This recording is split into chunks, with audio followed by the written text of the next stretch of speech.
So Joseph, right? Joseph was already communicating to us. He was letting us know, okay, the talking I'm done with. Yeah, right. The talking I'm done with.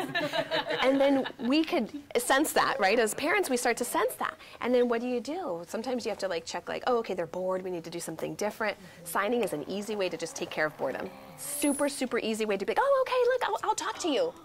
They know instantly that when we're signing to them, like it's about them. And they feel like the attention has come back to them. So it's a really great way to kind of keep your baby happy. All right, so what are some other signs? Everyone just go around and give us maybe 1 or 2 signs that you were like, I really wanted to get this out of the demonstration today. Please and thank you. I've been doing like a lot with him. Okay, lately. good. That's a great thing to bring up because I advocate in my classes not to start at this age with please and thank you. Oh, you do? You must practice great manners at home, which is awesome. But guess what? At this age, they don't care. They haven't developed empathy yet. So when he's actually giving me, I always say thank you. I don't like. That's great. Okay. That's great because you're good at manners. So you're just showing him by example. Good. Yeah. So you're just showing him by example. Thank you. Thank you. When do you teach those please and thank you? A lot of child development experts think that they should be closer to the age of 2. That's when empathy starts to show up. Yeah. I differ in my opinion a little bit. I think that language is what separates us from the rest of the animal kingdom. And if you are signing with your baby, you've got language well established. You can start earlier than that age. For my children, I noticed that it was appropriate and understood with ease at about 15 months. Yep. Yeah, so that's when we started to implement it. As an example, with my youngest one, he was 15 months old, so I thought, well, I'm going to start showing him thank you and see if he takes to it. And he kind of paid me no mind. What you should do at that time is if they're paying you no mind, just back burner it. It's fine. Just back burner it. Don't spin your wheels and work and work and work. You're not going to get a lot of success. Then we were at Grandma's house, and Grandma made cookies and brought them out, and he took a cookie, and most 15-month-olds I know would just gobble that cookie right up. But he was looking at it, looked at Grandma, and looked at it, and it was like he was thinking. And it had just been the week before that I had tried to show him thank you, and I said, Owen, are you thinking about telling Grandma thank you? And he went, oh. So it's like he remembered that there was something about this feeling that he had, and I didn't even have to show it to him. He remembered it, even though I thought he kind of wasn't paying me any mind. Yeah. That's awesome. That is what's so great, I think, about it's the communication with them. Did any of you guys have some other signs you wanted to learn or were thinking about? Here, grab the mic. I don't know if there's any. I think milk is pretty important. Yes, everyone should have milk. Yes. Sometimes I take that to be like everybody knows it, but not everybody does know it. Milk. Milk. And we're losing our microphone. Not surprisingly, if we're passing it around. Milk. Yes, that's one that you can do all day long if you're nursing. You're just like, oh yeah, we're always doing milk. All right. Maybe grandma and grandpa. Ooh, yeah. Maybe mom and dad. Grandma. Grandpa. Grandma. Grandpa. Yeah, especially if they're coming over and they're like, grandma, grandpa, they get excited. So that would be a great one to demonstrate. What about he has 7 teeth, and so sometimes he bites unintentionally. So is there like a sign that would be? I express to them Lips what's only. going on. I express that their teeth. That can be funny in so many ways. But teething, I explain to them that I understand their teething, that their teeth hurt, and depending on their development is really whether or not they're going to understand to not bite. Pain, the sign for hurt.